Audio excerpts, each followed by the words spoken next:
더 깊이 주님을 만나는 시간이 되기를 원합니다. 더 깊이 주님께 나아가는 자리가 되기를 원합니다. 하나님 이 시간 다시 우리의 눈을 열어 보게 하시고 귀를 열어 듣게 하여 주시옵소서. 그 옛날 에바다 말씀하시며 못 듣던 자의 귀를 열어주신 하나님께서 우리의 귀도 열어주시고 듣게 하여 주시기를 원합니다. 들으면서 깨닫게 하시고 깨닫는 가운데 우리의 믿음이 성장하는 시간이 되게 하여 주시옵소서. 전하는 자의 입술도 붙들어 주시고 함께 하여 주시기를 간절히 원하옵고 예수님의 이름으로 기도하옵나이다. 아멘.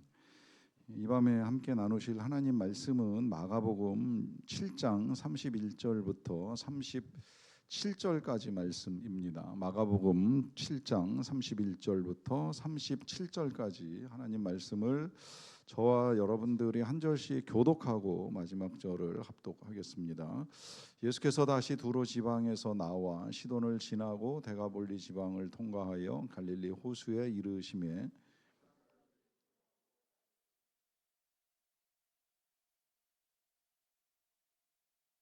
예수께서 그 사람을 따로 데리고 무리를 떠나사 손가락을 그의 양 귀에 넣고 침을 뱉어 그의 혀에 손을 대시며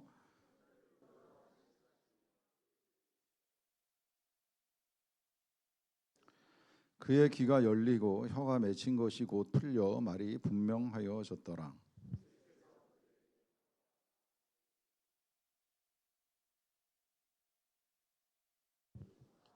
같이 읽습니다. 사람들이 심히 놀라 이르되 그가 모든 것을 잘 하였도다. 못 듣는 사람도 듣게 하고 말 못하는 사람도 말하게 한다 아니라. 아멘. 명절 연휴 잘 보내셨어요? 어떻게 보내셨는지요? 명절의 상황에 따라 또 사람들에 따라 다를 수 있다고 생각을 하는데 어찌 되었건 이제 평소에 안 만나던 사람들을 만날 수 있다고 생각을 합니다. 그런데 이 만남이라고 하는 것이 모든 사람들에게 다 이제 이 기쁜 만남 또 좋은 만남은 아닐 수도 있다고 생각이 들어요. 사람에 따라서는 어떤 사람은 만나면 정말 행복해지는 사람, 기쁜 사람, 사랑스러운 사람이 있을 수 있고요. 그렇지 않은 경우에 만남이 좀 부담스럽다거나 불편하다거나 이제 어렵게 느껴질 수도 있다고 생각이 듭니다. 옛날 같으면 이 시부모님 만나는 게 이제 힘들다 이런 이야기 많이 했는데 요즘은 이제 이 자녀, 며느리, 이 사위 만나는 거 이제 쉽지 않다. 그래서 오지 말라 하신다는 이제 분도 들어본 적이 있어요. 오면 이제 옛날 같으면 시켜서 얻어먹었지만 지금 같으면 이제 차려놓고 차려주고 치우기까지 해야 되고 저희 큰형수님도 그러더라고요. 며느리 본 지 4년 됐는데 설거지 한 번을 못 시켜보셨다고. 이제 오는 게 쉽지 않다 이제 이런 말씀하시는 걸 들어봤는데 이런 경우에 사실 이 만남이 이제 행복하기가 쉽지 않은 거죠. 이제 오히려 이제 사람을 만나는 게 힘들게 느껴지거나 부담스럽게 느껴질 수 있다고 생각을 합니다. 그런데 어떤 면에서 이제 이 물리적으로 음식을 차리고 만들고 치우고 하는 이 몸으로 하는 이것이 힘든 것보다도 또 어떤 경우에는 이제 이 소통과 대화 때문에 이제 생겨나는 기쁨과 괴로움이 있을 수 있다고 생각이 들어요. 만나면 행복한 사람, 대화하면 기쁨을 주는 사람이 있을 수도 있지만 또 대화하다 보면 꼭 뭔가 이렇게 부딪히는 느낌이 들면서 불편하게 이제 대화가 되는 경우도 있을 수 있다고 생각을 해요. 어떤 경우에는 또 마치 정말 벽에다 대고 말하는 것 같아가지고 답답하게 느껴질 수도 있다고 생각이 되는데요. 이제 이런 경우에 우리가 표현하기를 이제 속이에 경일기다 이제 이런 표현을 사용하기도 하고 내지는 이제 불통이다 이제 이런 표현을 사용하기도 하는데 이 소통의 문제를 이제 며칠 전 새벽 기도회 때도 잠깐 다루긴 했습니다만은 이 불통의 문제를 다룰 때에 잘 생각을 해보셔야 돼요. 그 사람이 불통인지 내가 불통인지 그러니까 그 사람이 소통이 안 되는 사람인지 내가 소통이 안 되는 사람인지 잘 생각을 해봐야 돼요. 그리고 또 이 대화가 안 되는 경우에는 이제 둘 중에 하나로 이제 나타날 수도 있어요. 뭐냐면 그 사람이 하는 말을 듣기 싫은 경우가 있을 수 있고요. 아니면 내가 말하기조차 싫은 경우가 있을 수 있다는 거예요. 말해봐야 뭐해 제대로 듣지도 않는데 그러니까 정말 말하기가 싫은 이제 안 들으려고 하니까 이제 말하기가 싫어질 수 있는 거고 아니면 그 사람이 너무 말이 많어. 근데 별로 듣고 싶은 말은 별로 없어. 그러다 보니까 듣고 앉아 있는 것조차도 이제 쉽지 않게 느껴질 수도 있는데, 두 가지가 어느 쪽이든지 간에 소통은 굉장히 어렵게 느껴질 수밖에 없다라고 하는 것이죠. 자, 그때 제가 이제 이 불통이 누구의 원인이냐라고 하는 질문을 드리는 이유는, 정말 그 대화가 안 되는 건 그 사람만의 문제인가, 나는 잘 듣고 있는가라고 하는 질문을 좀 해보자라고 하는 것입니다. 이 질문을 가지고 이제 오늘 예수님의 사역을 들여다볼 텐데요. 오늘 예수님은 이제 지역을 옮기셨어요. 우리가 저하고 만난 지가 좀 됐어요. 어떻게 하다 보니까 의도치 않게 갑자기 선교사님이 오시겠다라고 해가지고 제가 해야 될 설교 다 준비해 놓고서도 선교사님한테 이제 시간을 내드려서 이제 못 만나기도 하면서 이제 계속 9월은 이제 강사분들이 많이 다녀가셨고, 그러다 보니까 이제 제가 되게 오래간만에 여러분들 앞에 서게 됐는데, 금요일에요. 서게 됐는데, 우리가 마지막에 이제 본 예수님의 사역 장소는 수리보니게였습니다. 거기서 이제 떠나셔가지고 데가볼리라고 하는 이 갈릴리 서쪽 이방인 지역을 거쳐가지고 이제 다시 이제 갈릴리까지 이동해 들어가신 이제 상황에서 이제 벌어지는 일이라고 할 수가 있는데요. 그 갈릴리 호수에 이르셨을 때에 이제 32절을 보시게 되면, 사람들이 기 먹고 말 더듬는 자를 데리고 예수께 나와 안수하여 주시기를 간구합니다. 자, 여기서 지금 이제 소개되는 사람은 기 먹고 말 더듬는 자라, 그러니까 듣지도 못하고 말하지도 못하는 사람이에요. 더듬는 거니까 뭐 전혀 말이 안 되는 사람은 아니겠지만, 말을 한다고 하더라도 상대방이 알아들을 수 있는 말을 하는 사람이 아니라는 거예요. 그러니까 굉장히 소통이 어려운 거예요. 옛날에 곽선희 목사님 책 보면 이 발음 안 되는 사람을 만나서 목회하셨던 경험을 가지고 말씀하시는데, 이 천당이 발음이 안 돼가지고 떵깐 이러고 이제 발음을 하시는 분이 계셨다는 거예요. 그래서 이 도대체 떵깐이 뭐야? 이제 우리는 떵깐 그러면 벌써 더러운 것부터 이제 연상이 되잖아요. 근데 이 사람은 천당, 나 떤당 가고 싶어요, 뭐 이런 식으로 말을 하는데, 그러면 다녀오세요 하는데 거기를 어떻게 갔다 오냐고 이제 하니까 이게 이제 소통이 안 돼서 너무 괴로운 거예요. 그러니까 발음이 현찮아도 소통에는 어려움이 있을 수밖에 없는 거죠. 이제 그만큼 누군가 대화를 하는 것이 어려운 사람이라고 할 수가 있겠는데, 여러분 누가 더 불행한지 한번 잘 생각해 보세요. 언젠가 제가 질문 드렸는지 모르겠지만, 안 못 보는 사람이 불행하겠습니까? 듣지 못하는 사람이 불행하겠습니까?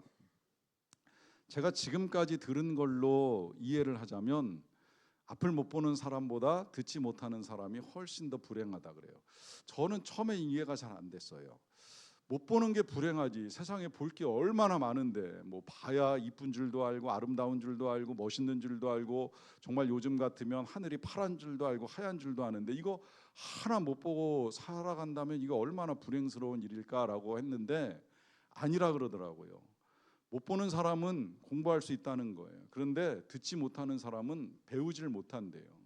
글자로 배우면 되지 않느냐라고 하는데, 아무리 글자로 설명을 해줘도 이렇게 지금 말로 전달하는 것만큼의 효과가 있을 수는 없다는 겁니다. 왜냐하면 실제로 우리가 책을 봐도 어려운 책은 아무리 좋아도 이해가 안 되고, 이해하는데 어려우니까 결국 머리에 남는 게 없거든요. 그런데 보지 못하는 사람이 듣기만 해도요, 엄청난 이해력을 가지고 살아갈 수 있다는 거예요. 실제로 그 두 가지의 장애를 가지고 이제 실력을 테스트하면, 듣지 못하는 사람보다는 앞을 못 보는 사람들이 훨씬 실력이 이제 좋다는 결과가 나옵니다. 그만큼 듣는다는 것이 중요하다는 거예요. 뭐 생각해 보면 정말 들어야 이해가 되고, 이해가 돼야 깨닫고, 이제 그래야 이제 우리가 뭐 영적으로든 지적으로든 성장해 가는 건데, 듣지 못하면 어쨌든 그 모든 면에 있어서 이제 어려움을 겪을 수밖에 없다는 거예요. 심지어 성경에서 믿음조차도 우리에게 그렇게 알려주잖아요. 보는 것이 믿음이 아니라는 거예요. 믿음은 어디에서 난다? 들음에서 난다라고 하는 거잖아요. 그러니까 듣는 것이 그만큼 중요한데, 지금 예수님 앞에 데리고 나온 이 환자는 듣지도 못하고 말하기도 어려운 환자입니다.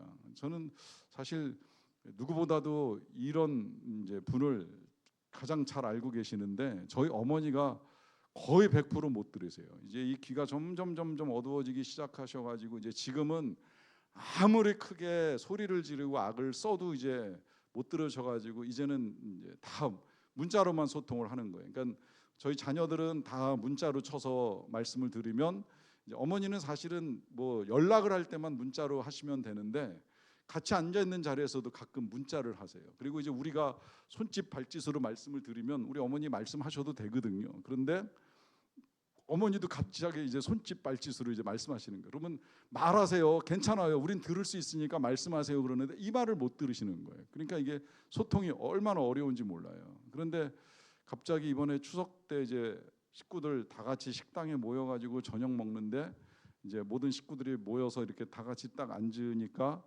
앉자마자 갑자기 식기도를 시작을 하셨는데, 어머니께서 이제 기도해 주시거든요. 우리 자녀들 위해서 기도해 주시는데 못 들으시는 상태에서 기도를 하시니까 목소리가 엄청 크신 거예요. 그래서 기도가 딱 시작이 됐는데 그 식당 안이 갑자기 숙연해졌어요. 막 여기저기서 떠들면서 음식 먹던 사람들이 우리 어머니의 기도 소리에 다 잠잠해지셨어요. 그래서 우리 어머니가 우리 자식들을 위해서 어떻게 기도하는지를 그 식당 안에 있는 모든 사람들이 다 들었어요. 그런데 열심히 기도하고 계시는데 그 기도하시는 분한테 어머니 좀 작게 하세요, 이 말을 할 수가 없는 거예요. 못 들으시니까.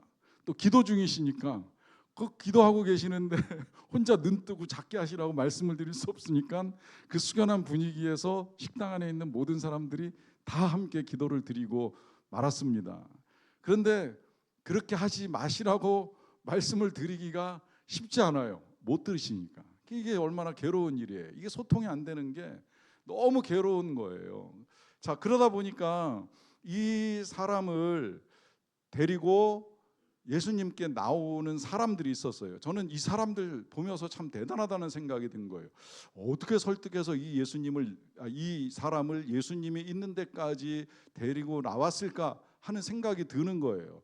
어떻게 설명할 것 같아요? 여러분, 못 듣는 사람 앞에서 저기 예수님이라는 사람이 계시니까 거기 가서 너 못 듣는 거 들을 수 있도록 나랑 같이 한번 갈래? 막 이러면서 데리고 가야 되는데 이걸 어떻게 했을까 되게 궁금한 거예요. 예수님이라는 존재 자체를 설명하기가 어렵잖아요. 뭐 당시에 써서 한다, 여러분 지금처럼 이렇게 뭐 쓸만한 판이 좋은 것도 아니고 또 문자를 알고 있는 사람도 많지 않고 히브리어는 더더군다나 쓰기도 어렵고요, 모음도 쓰지 않기 때문에 이거 단어로 써가지고 설명하기가 굉장히 어려운 그런 시대에 이거 어떻게 설명해서 여기까지 데리고 왔을까 하는 생각을 해보니까 그래도 데리고 온 이 사람들이 대단하다, 귀하다는 생각을 하는 거예요.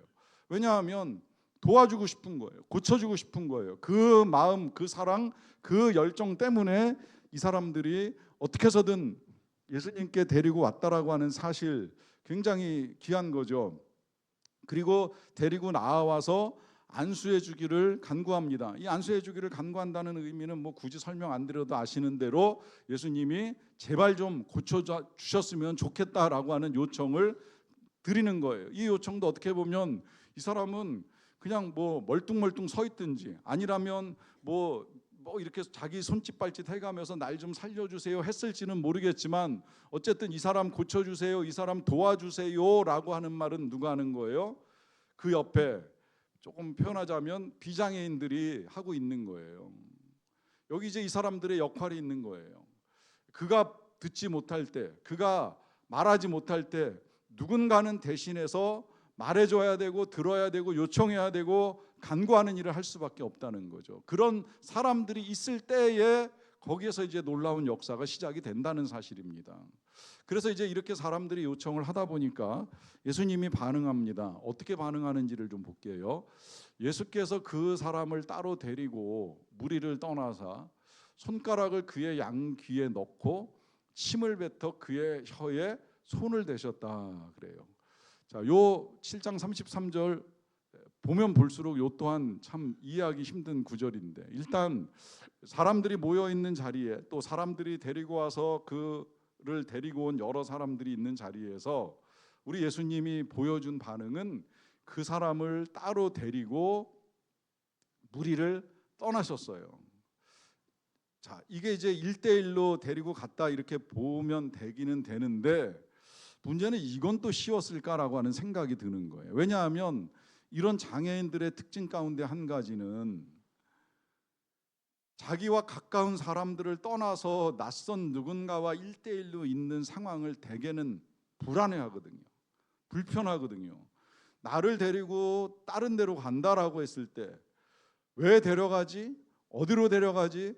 물어볼 수도 없고 들을 수도 없는 이 상황에서 따려 데리고 가는 건 굉장히 불편한 상황이 될 수밖에 없는데, 지금 예수님은 그런 상황을 만들어서 데리고 가십니다. 자, 여기 이 부분에서 일단 이 생각도 한 번쯤 하셔도 좋을 것 같아요. 뭐냐면 주님이 우리를 치유하시거나 도와주시거나 혹은 고쳐주시기 위해서 1대1의 상황을 만드실 때가 있다는 거예요. 이게 참 사실 굉장히 어렵습니다. 왜냐하면 우리는 이 상황을 견디는 훈련이 잘 안 돼 있는 편이거든요. 혼자 있는 거, 이거 굉장히 어렵잖아요. 물론 나름은 즐긴다고 하지만 실제로는 혼자 있는 걸 즐기는 게 아니라 혼자 있을 때 미디어를 보고 미디어를 즐기는 거지, 그러면서도 스스로의 외로움을 견디지 못해서 누군가는 나와 함께 있기를 바라는 게 사실 인간의 본성이거든요. 그렇지만 하나님은 때로는 그 한 사람에게 광야 같은 고독의 자리를 허락하심으로 말미암아 1대1로 만나시는 상황을 만들어 가실 수도 있다라고 하는 것입니다. 그때 이제 놀라운 하나님의 역사가 나타나는데요. 더 이해할 수 없는 건, 좋아요, 그러면 1대1로 주님을 만나는 시간이 되었다, 여기까지는 이해가 되는데, 문제는 이제 그 다음에 주님이 치유하시는 방법, 아까 그 33절 보세요. 보시면 어떻게 치유하세요? 손가락을 그의 양 귀에 넣습니다. 그 다음에 침을 뱉습니다. 그리고 혀에다가 손을 대십니다. 이해가 되세요? 자, 손가락을 양 귀에 넣는 것까지는 뭐 그래도 그러실 수 있다고 생각을 해요. 귀에다 안수하려면 그러실 수도 있겠지라고 생각을 하는데, 그 다음에 침을 뱉었어요. 그리고 손가락을 혀에다가 댔습니다. 어떤 느낌이 드세요? 아무리 예수님이시지만 그 예수님의 치유를 본 적이 없다면, 아니 본 적이 있다 하더라도 그냥 하셔도 될 일을 가지고 왜 굳이 이렇게까지 하시나는 생각이 들잖아요. 그러니까 이 침을 뱉었다라고 하는 요 표현, 요 침을 뱉는 것도 보니까요, 참 다양한 침 뱉기가 있더라고요. 확 해가지고서 이렇게 뭉쳐서 뱉는 게 있고, 그 다음에 푹 하면서 이제 애들이 장난칠 때 뿌려서 뱉는 게 있고, 아니다 보니까 그 다음에 이제 해석 중에는 이건 침을 뱉으신 게 아니라 침을 묻히신 거다, 그래서 예수님이 손가락에다 침을 묻히셨다, 이렇게 해석을 해야 된다고 하는데, 그것도 영 편안하진 않아요. 왜냐하면 손가락에다가 제가 흉내도 못 내겠어요. 이거는 설교하면서 보여주기도 민망하잖아요. 침 바르고 혀에다 댄다. 괜찮으세요? 힘들죠? 이 힘든 이 치료의 과정을 도대체 왜 하셨을까 하는 의문을 갖다 보니까, 해석에 따라서는 이 사람과의 이 접촉을 통해서 좀 더 이제 깊이 있는 하나님의 능력을 나타내시고자 합니다라고까지 말씀하시는데, 어찌되었건 여기까지는 참 우리가 이해하기 힘든 과정을 지금 거쳐가고 있다는 거예요. 그런 면에서 받아들이는 입장에서는 정말 이해하기 힘든 예수님의 방식으로 진행이 되어가고 있다는 거죠. 여러분, 이 부분을 또 하나 우리가 아셔야 되는 거예요. 우리 예수님이 이 한 사람의 환자를 고치시는 과정 중에 때에 따라서는 다 그렇진 않지만 1대1로 만나시는 상황이 있고, 또 1대1로 만날 수밖에 없는 상황을 만드시기도 하고, 그 다음에 치유하는 이 과정, 뭐 귀에 손가락 넣고 혀에다가 손가락 대고 침 뱉고 하는 이 일련의 과정들 전체가 다 이해할 수 없는 주님의 방식으로 진행된다는 거예요. 그러니까 다 이해하려고 하지 마세요. 이 모든 것들은 그를 고치기 위한, 그의 입을 열고 그의 귀를 열어가시기 위한 주님의 방법이실 뿐, 그 누구도 이 부분에 있어서 명확한 이해를 할 수도 없고 명확한 설명을 하기도 쉽지는 않다는 거예요. 한 가지 분명한 것이 있다면, 그 모든 과정들, 우리가 이해할 수 없는 우리의 삶의 그 모든 과정들이 다 결국은 주님이 우리를 바꾸어 가시는 치유의 역사다라고 하는 것입니다. 그런 과정 속에서 또 하나 이제 이해하기 힘든 예수님의 행동이 더 나오는데요. 34절입니다. 하늘을 우러러 탄식하시며 그에게 이르시되 에바다 하시니 이는 열리라는 뜻이라라고 합니다. 자, 여기까지 또 이제 이해하기 힘든 표현들이 또 나왔어요. 자, 탄식을 하시는 것도 좀 의아한데 왜 탄식하시는지 이것도 풀어야 돼요. 그런데 하늘을 우러러서 탄식을 하는 거예요. 사실 이거 생각해 보면 좀 이해가 안 간다고 제가 말씀드리는 이유가 뭐냐면, 왜 하늘을 우러러 탄식을 합니까? 하늘이 무슨 죄가 있어요? 답답한 건 사람이 답답하지 하늘이 답답합니까? 여러분, 이거 잘 이해하셔야 돼요. 이게 이해를 하시라고 말씀을 드리는 이유는, 우리가 처해 있는 상황에 이런 답답한 일을 겪을 때, 뭐 이 사람 같으면 말 못하고 듣지 못하는 답답함인데, 이런 답답한 일을 겪을 때 하늘을 향해서 원망할 필요 없습니다. 왜요? 원망하는 이유는 뭐예요? 왜 하나님 나를 이렇게 만드셨습니까? 라고 하는 의문인데, 여러분, 하나님이 그 상황 그렇게 만드셨다고 함부로 말하지 마세요. 요즘 세상에서 그런 표현 자주 쓰더라고요. 보니까 지팔직곤이다. 들어보셨어요? 무슨 말인지? 지팔자 지가 꽈다.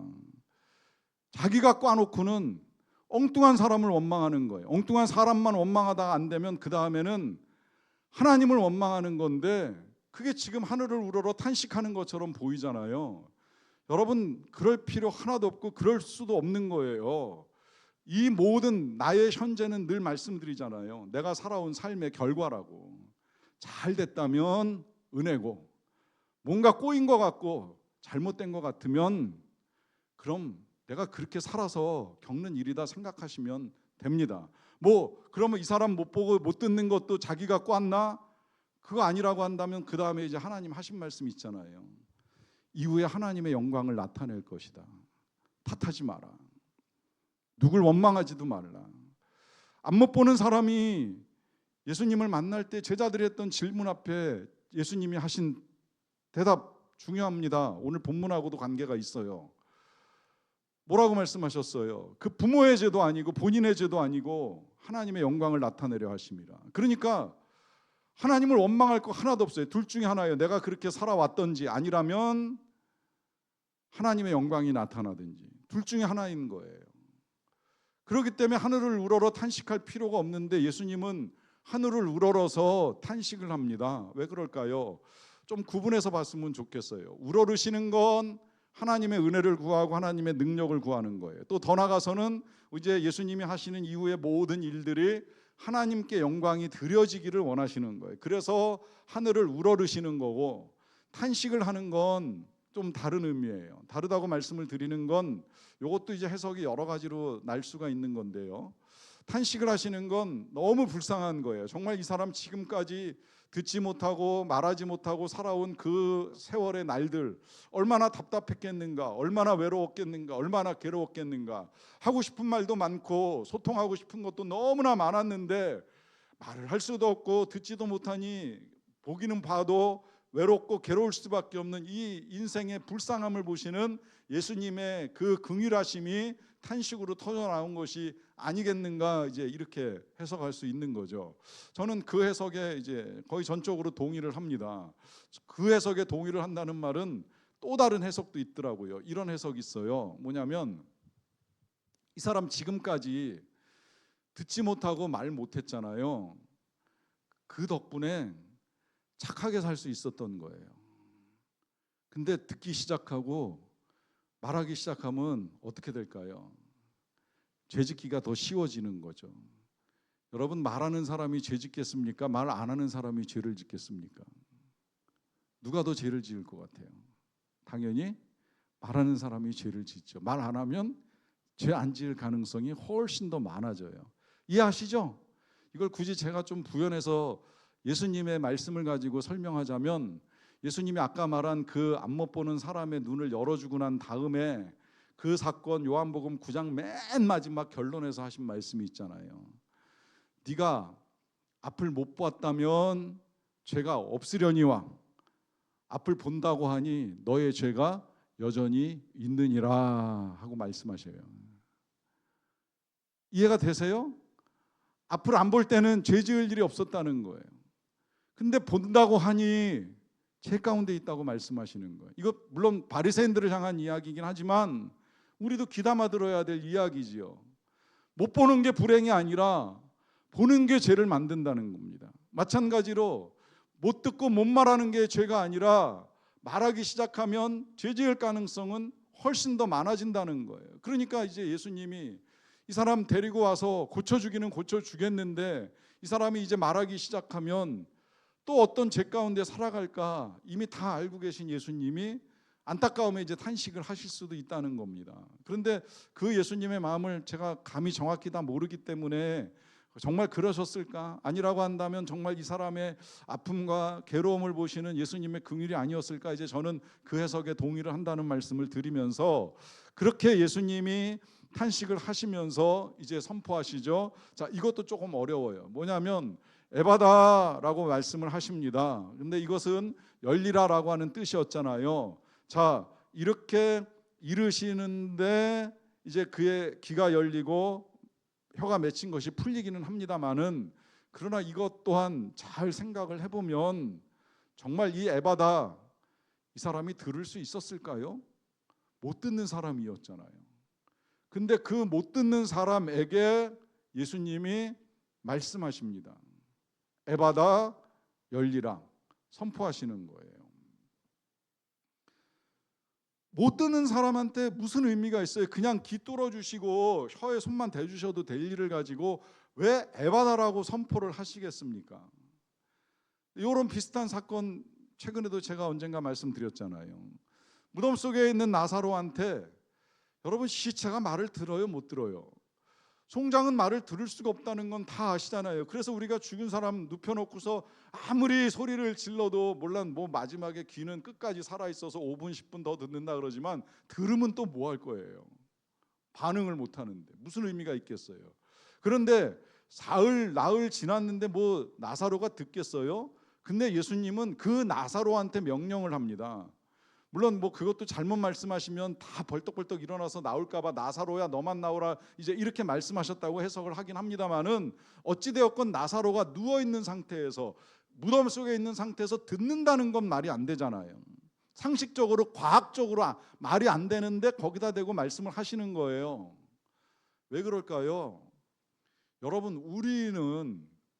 우리는 살아있어야 듣고 열려있어야 듣는다고 생각을 하지만 예수님은 능력의 하나님이시기 때문에 못 듣는 데를 향하여서도 말하면 역사가 나타나는 거예요. 이게 창조의 역사였던 거예요. 빛이 있으라 어디다 대고 말씀하신 거예요? 허공에 공허한 흑암 속에 말씀하신 거예요. 누가 들어요? 누구한테 하신 말씀이에요? 대상이 없잖아요. 대상이 불명확하잖아요. 근데 선포하시면 빛이 만들어지는 거예요. 나뉘어져라고 하면 빛이 나뉘는 거예요. 이 권능이 하나님의 아들이신 예수님께도 있는 거예요. 그러니까 누워있고 죽어있고 닫혀있다고 하더라도 주님은 선포할 수 있는 권능을 가진 하나님의 아들이시라는 걸 보여주기 위해서 일부러 선포하시는 거예요. 우리가 생각하는 대로 그냥 손만 대도 아니 손 안 대고 먼 발치에서 얼마든지 고칠 수 있는 예수님이 굳이 에바다 열리라고 선포하시는 이유는 하나님의 아들이신 것, 전능하신 하나님의 아들, 천지를 만드신 하나님의 아들이신 것을 다시 드러내시고 보여주시는 거예요. 이게 지금 오늘 사건하고 연결되어 굉장히 중요합니다. 왜 중요한지 일단은 35절 결과를 보고 나서 지나갈게요. 자, 그의 귀가 열리고 혀가 맺힌 것이 풀리면서 말이 분명해졌어요. 이제 여기서 우리 예수님이 왜 귀에다가 손을 넣으셨는지 또 왜 혀에다가 손을 대셨는지 이제 답은 이제 쉽게 나왔어요. 이렇게 하시면서 그의 귀가 열리고 이제 맺힌 것이 풀리고 말이 분명해지도록 하신 거라는 건 이제 분명하게 나타난 거예요. 그런데 이렇게 이제 기적이 일어나고 난 다음에 예수님의 이제 당부인데요. 예수께서 그들에게 경고하사 아마 이제 이 사람을 만난 주변 사람들이라고 여겨지는데 그들에게 경고를 하십니다. 아무에게도 이르지 말라 하시는데 경고하실수록 그들이 더욱 널리 전파를 합니다. 자, 왜 경고하실까요? 왜 예수님께서 이 사람 고치신 사건, 이 사람 고치신 사건뿐만이 아니라 치유의 역사를 일으키실 때마다 자주 하신 말씀이잖아요. 아무에게도 이르지 말라 여러 번 당부하셨어요. 왜 그럴까요? 그 이유가 무엇일까요? 언젠가도 제가 이 마가복음을 읽어오면서 말씀을 드렸지만, 우리가 마가복음을 읽으면서 뿐만 아니라 모든 성경을 읽으면서 오해하지 말아야 되는 것 중에 한 가지, 예수님 이 땅에 오신 주된 목적 환자를 고치는 건 아니라고 하는 것이지요. 물론 환자가 고쳐지는 자리에서 하나님의 나라가 이루어진다는 걸 보여주시기는 해요. 하나님의 나라는 여러 가지 형태로 나타나는데 그 중에 하나가 환자가 건강하게 되는 거예요. 그걸 이 땅에서 미리 볼 수 있게 예수님이 치유의 능력을 베풀어 주시는 거예요. 만약에 이 땅에서 그걸 우리가 지금 볼 수 없다면 반드시 볼 거예요. 저는 우리 어머니께서 지금은 못 들으시지만 다시 하나님의 나라에서 귀가 온전하게 다시 회복된 상태에서 저희들과 완벽하게 소통하는데 어려움이 없을 거라고 하는 소망을 가지고 살아가요. 천국에서도 못 들으신다면 그게 천국이 되겠습니까? 다만 이 땅에서 귀가 다시 열리실 수도 있고 안 열리실 수도 있는데, 예수님은 그걸 능히 여실 만한 분이시라는 사실을 우리에게 분명하게 보여주시는 것이지요. 그런데 그 예수님의 능력만을 바라보는 것이 믿음은 아니라는 거예요. 그리고 그 능력을 가지고 사람들을 고쳐주시기 위하여 오신 것이 예수님이 이 땅에 오신 주된 목적은 아니지요. 예수님이 이 땅에 오신 목적 아시잖아요. 뭐예요? 하나님의 아들로서 우리의 죄를 대신해서 십자가를 지시고 죽으시고 부활하셔서 우리의 구원, 모든 사람들의 구원을 이루시는 거예요. 그 구원을 주시는 예수님은 바라보지 아니하고 당장 눈앞에 답답한 현실만 돌파하는 것이 우리의 삶의 목적으로 착각하는 일이 벌어지지 않도록 예수님이 이 일에 사람들이 집중되지 않기를 원하셨던 거예요. 그래서 이 문제는 그 사람에겐 중요한 문제일 수 있지만, 그러나 모든 사람에게 중요한 문제가 아니니까 굳이 알리고 소문낼 필요 없어라고 하는 말씀을 하시지요. 그런데 사람들이 이 예수님의 말씀에 어떻게 반응하는지 아까 그 36절 보세요. 보시면 경고하사 이르지 말라 하시지만 경고하실수록 그들이 더욱 널리 전파합니다. 무슨 이야기예요? 사람들이 예수님의 말씀을 안 듣습니다. 이게 귀 있는 자들의 불행인 거예요. 주님은 하지 말라고, 그럴 필요 없다고 그렇게 간곡하게 경고하고 당부하시는데 사람들은 다니면서 이야기하는 거예요. 야, 이번에는 이런 사람도 고치셨다더라. 전에는 이 여자가 와가지고 환자도 안 왔는데 그 여자에게 말씀하셔가지고 집에 있는 딸이 고쳐졌다고 하는데, 야, 이번에는 못 듣고 말 못하는 사람도 고치셨다더라. 또 다니면서 소문을 냅니다. 소문을 내는 그들이 말하는 사람들이고 듣는 사람들인데 정작 예수님이 당부하신 것을 듣지는 못하더라 하는 거예요. 그러니 정말 누가 불행한 것이고 누가 잘못된 것일까 다시 한번 생각을 해볼 수밖에 없는 것이죠. 여러분, 우리는 감사하게도 들을 수 있는 귀를 가지고 이렇게 말씀을 들으면서, 더 감사한 건 이 들음으로 인하여서 이제 예수님에 대해서 조금이라도 더 알게 되고 눈을 뜨면서 예수님을 믿고 살아가는 그리스도인들 아닙니까? 자, 그렇다고 한다면 오늘 이제 이 사건을 만나면서 우리가 해야 될 것이 무엇이겠습니까? 이것도 잘못 오해해가지고 마지막에 이제 36절에서 말씀을 끝내다 보니까 그럼 이제 소문 낼 필요 없는 거야? 이제 이렇게 생각하시면 안 돼요. 지금은 소문을 내야 될 때예요. 더 많이 내야 될 때예요. 오히려 소문을 안 내는 게 이제 문제가 되는 거예요. 과거 같으면 교회가, 성도가 전도하는 게 너무나 당연하고 해야 될 일이라는 인식을 가지고 살았는데, 이제는 전도 안 하고 선교 안 하는 걸 당연하게 생각하며 살아가는 시대가 아닌가라고 하는 걱정이 들 때가 한 번씩 있어요. 누가 뭐라고 해도 전도는 그리스도인의 본분이고 제자된 자의 삶인 건 틀림이 없는 사실이에요. 그렇기 때문에 소문을 낼 수 있는 대로 예수에 관한 소문을 내야 되고 예수님에 관한 이야기를 해야 됩니다. 오늘 특별히 37절에 보시면 사람들이 심히 놀라 이르되 그가 모든 것을 잘하였도다, 못 듣는 사람도 듣게 하고 말 못하는 사람도 말하게 한다라고 하는 결론으로 오늘 말씀이 끝나는데, 이거 지금 이제 예수님을 칭찬하는 것처럼 보이는 이 말씀이 좋게 생각하면 이제 예수님께 영광을 올려드리는 거잖아요. 정말 그분이 하신 일이 대단해라고 하는 말을 하는 것, 전 너무 좋다고 생각을 해요. 그런데 이거 그냥 이걸 경험한 사람들끼리의 잔치를 끝나면 안 된다는 거예요. 이제는 이 예수님이 잘하신다는 사실을 전해야 돼요. 전해야지 이런 역사가 나타나는 거예요. 이때 이런 역사라고 하는 건 이렇게 듣지 못하고 말하지 못하는 사람이 예수님께 나아오고, 그래서 그 예수님으로 말미암아 듣게 되고 보게 되는 역사가 나타나게 되는 것입니다.